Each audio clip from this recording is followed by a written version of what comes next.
এর উপরেও তো কিছু ভাইরাস আছে, ব্যাকটেরিয়া আছে।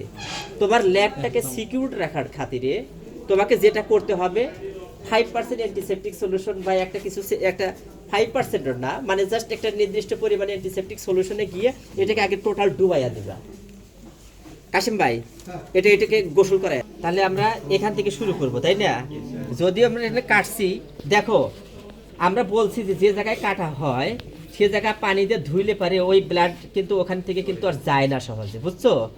এই যে স্কিনের যে জায়গাটা যে কাটছে ওই জায়গাটা তুমি ধোও, দেখবা যে ওই জায়গাটা কাটিং এর যে হিমোরেজ, কনজেশন, সোয়েলিং, এই তিনটা জিনিস এর একটা না একটা তোমার ওখানে থাকবে। কিন্তু এটা যদি মরা মুরগিতে যদি ব্লাড লাগাই দিয়ে পরে আবার ধুয়ে দাও, ওই যেরকম আবার পরিষ্কার, একদম পরিষ্কার হয়ে যাবে। এখন যদি তুমি এগুলো পরিষ্কার করতে চাও, কাটিং জায়গা থেকে এই যে দেখো যে এটা কিন্তু যাবে না, দেখছো এই যে জায়গাটা দেখছো?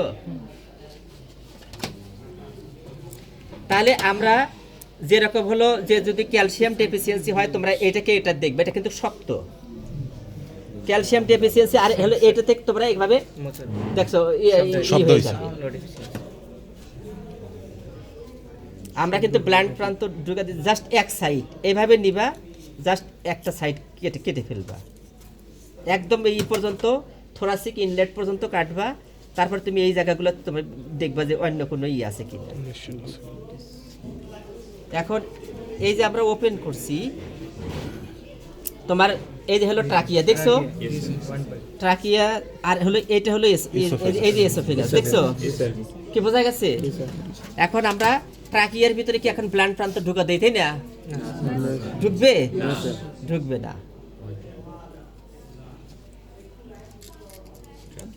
আমরা এইভাবে দেখার পর এইভাবে হাত দিয়ে দিয়ে দেখবো যে কোনো মিউকাস আছে কিনা, কি বুঝতে পারছো? এরকম করে আমরা দেখবো যে মিউকাস আছে কিনা। কোনো মিউকাস নাই, আছে কোনো কিছু আছে? কিছুই নাই। ওই রকম ভাবে যদি আমরা যদি এটাও দেখি,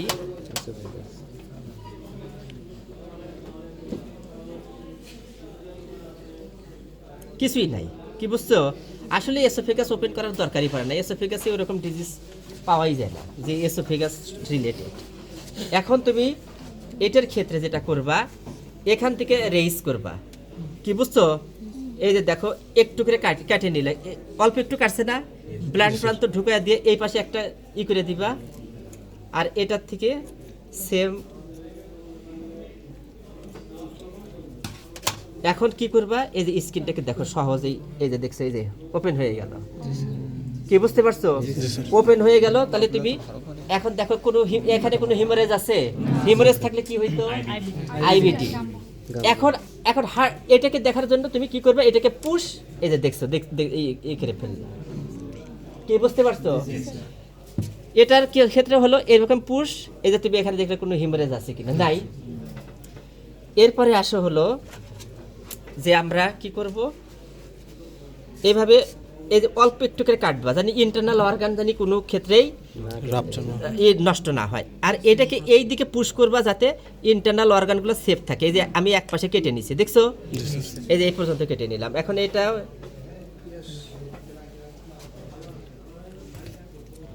ইন্টারনাল অর্গানকে যদি তুমি করো তাহলে কিন্তু লিশন যে তুমি তৈরি করছো নাকি রোগে তৈরি হয়েছে বুঝতে পারবা না। আর এটাকে এইভাবে দুই হাত দিয়ে এটা ধরবা, ধরার পর এই যে এইভাবে উল্টাইয়া দিলাম, দেখো তো এখন লিভারটা আরাম মতো দেখা যাইতেছে না? লিভার কিন্তু নর্মাল, দেখো লিভারে কি কোনো আছে? এটা হলো নর্মাল লিভারের কালার। এরপরে জানি আবার আর হার্টও কিন্তু দেখা যাইতেছে ভিতরে, দেখছো হার্টের উপরে পেরিকার্ডিয়াম দেখা যাইতেছে, দেখা যাইতেছে লাংসও দেখা যাইতেছে, তাই না? এখন যেটা করবা, এইভাবে নিয়ে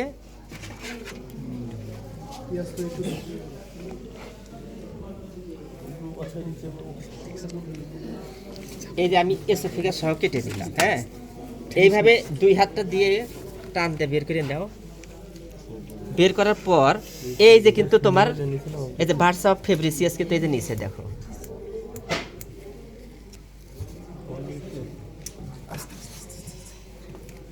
আমি এটাকে কেটে একটু সরাইয়া দেই যাতে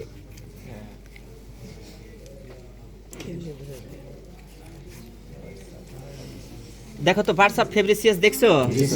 হ্যাঁ, ভার্সা অফ ফেব্রিসিয়াস এই বয়সে এর চেয়ে আর বড় পাওয়া যায় না, কয়েকদিন পরে এটা আর খুঁজে পাবে না, এটা নর্মাল।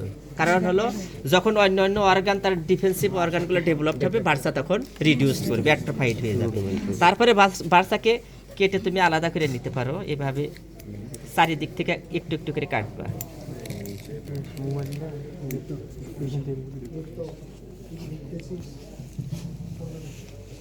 দেখছো বাচ্চা এই যে পাইছো, বার্সা কিন্তু নর্মাল। এখন যদি বার্সার ভিতরে অনেক সময় গাম্বরো ডিজিজের ক্ষেত্রে বার্সা ছোট হয়ে যায়, আর যদি ছোট হয়ে যায় এইভাবে তুমি বার্সাকে কেটে ফেলবা। কেটে ফেলার পর ভিতরে যদি কোনো, দেখো ভিতরে কিছুই নাই, আছে কিছু? দেখো বার্সার কিন্তু এরকম ফোল্ড থাকে, ফুলের মতন ফোল্ড থাকে, বুঝছো? এটা নর্মাল ফোল্ড। এর ভিতরে যদি কেজিএস এক্সুডেট পাওয়া যায়, তাহলে কেজিএস এক্সুডেট মানে কিছু ছানার মতন কিছু যদি পাও, তাহলে কিন্তু গাম্বরো ডিজিজ ছিল। এখন এই অর্গানগুলোকে তুমি এখানে আলাদা করে নিলা, নেওয়ার পর এটার কাজ কিন্তু মোটামুটিভাবে শেষ, এটার কাজ পরে আমি বলতেছি। এখন তোমার এই ইন্টেস্টাইনকে এইভাবে, এটা কিন্তু মেসেন্টারি, কি বুঝতে পারছো? এই মেসেন্টারি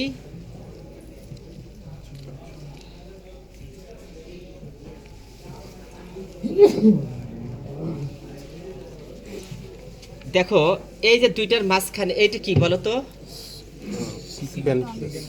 আরে এই যে এই জিনিসটা কি? এই যে আরে প্যানক্রিয়াস, এটা কি বলো? প্যানক্রিয়াস। এখন সিকামের ক্ষেত্রে এই যে সিকা, দুইটা সিকা দেখছো, আর সিকা যে জায়গায় অ্যাটাচ করে সেটার নাম কি? সিকাল টনসিল। দেখো দুইটা টনসিল, এই পাশে একটা, এই পাশে একটা, কি বুঝতে পারছো? সিকাল টনসিলটা কিন্তু কিছুটা দেখো শোলেন, বোঝা যাচ্ছে উপর থেকে। যদি এইটার সাথে যদি একই হোমোজেনাসলি থাকতো তাহলে কিন্তু আমরা শোলেন বলতাম না। তাহলে এইটা অনেক সময় অ্যাফেক্টেড হয়, নিউক্যাসল ডিজিজের কারণেও অ্যাফেক্টেড হইতে পারে। দেখো এখানে কি হিমোরেজ আছে না? জি স্যার।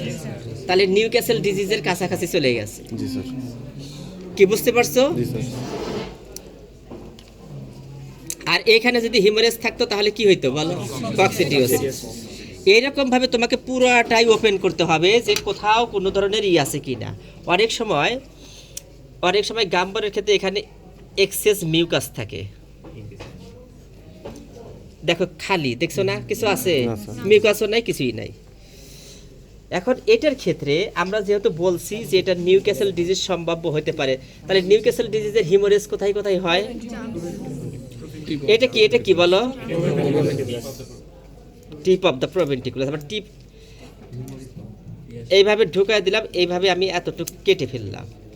যদি প্রোভেন্ট্রিকুলাস আর ভেন্ট্রিকুলাস, এটা হলো ভেন্ট্রিকুলাস আর এটা হলো প্রোভেন্ট্রিকুলাস, যদি জাংশনে হিমোরেজ হয় তাহলে গাম্বরো। আর যদি এই যে দেখো ভিতরে এই যে দেখো এর ভিতরে টিপ আছে না, দেখো তো ছোট ছোট টিপ আছে না, এই টিপের উপরে কিন্তু হিমোরেজ, এইরকম ভাবে যদি তুমি পরিষ্কার করো হিমোরেজ পাওয়া যায়। দেখছো ওই যে এলিভেটেড কিছু কিছু এরিয়া দেখতেছ না, ওগুলি। আর হলো এটা হলো কি বলতো? স্প্লিন। বিগ লিভার এবং স্প্লিন ডিজিজ অন্য সবগুলো ঠিক থাকলে পরে এই স্প্লিনটা এত বড় হয়ে যাবে, লিভারটাও বড় হয়ে যাবে। আর এটা কি বলো? Gall bladder. তাহলে এই হলো মোটামুটি ভাবে, এগুলো কিন্তু মোটামুটি সব অর্গানই মোটামুটি ভাবে নরমালি আছে। এখন আমরা দেখতেছি হলো লাঞ্চের কি অবস্থা।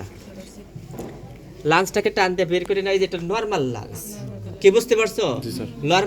নরমাল লাঞ্চের কালারটা মাথার ভিতরে গেঁথে রাখবা। এখন তুমি হার্টটা নিয়ে আসো, এভাবে আমি টানতে ছিঁড়ে নিয়ে আসলাম, দেখছো?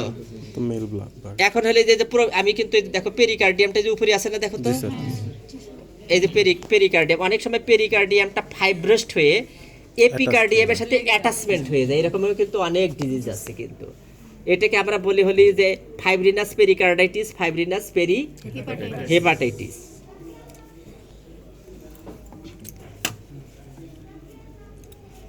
স্প্লিন ইয়ার লিসি ডিজিজের ক্ষেত্রে এর চারিদিকে ক্লিয়ার ফ্লুইড থাকে, ট্রানজিটেড থাকে, এবং ট্রানজিটেডটা কোগুলেট হয়ে যায়। কোগুলেট হয়ে গেলে ওই ট্রানজিটেডটা জাস্ট উপর দিয়ে সাদা হয়ে থাকে, মনে হয় যে লিচু যেরকম ভাবে দেখবে যে ভিতরে, এটা যদি বিসি হয় তাহলে ওইটা শ্বাসের মতন হয়ে যায়। কি বুঝতে পারছো? যেটাকে আঙ্গারা ডিজিজ বা ই বলি। দেখো এখানে হার্টের কিন্তু কিছু প্রবলেম আছে, দেখো কিছু একটা লিশন আছে, আছে কি না? একটা লিশন কিন্তু আছে ইটা দেখো। আর অনেক সময় এই যে হার্ট বেজে যে ফ্যাট আছে, এই ফ্যাটে কিন্তু অনেক সময় হিমোরেজ হয়। কি বুঝতে পারছো? কোন কোন ডিজিজে হিমোরেজ হয় সব কিন্তু লিখে দেওয়া হয়েছে, মনে রাখবা, শর্টিং করতে থাকবা সবকিছু।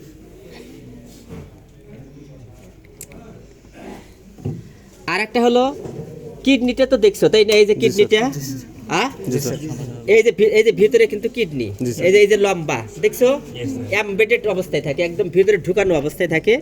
এই কিডনিটাতে সাধারণত হলো যে ব্রঙ্কাইটিসের ক্ষেত্রে এবং ইয়ের ক্ষেত্রে, ব্রঙ্কাইটিস এবং হলো গাউট ডিজিজের ক্ষেত্রে এর ভিতরে মনে হয় চকের গুঁড়া যদি উপরে ছিটায় দাও যেরকম থাকে ঠিক ওইরকম।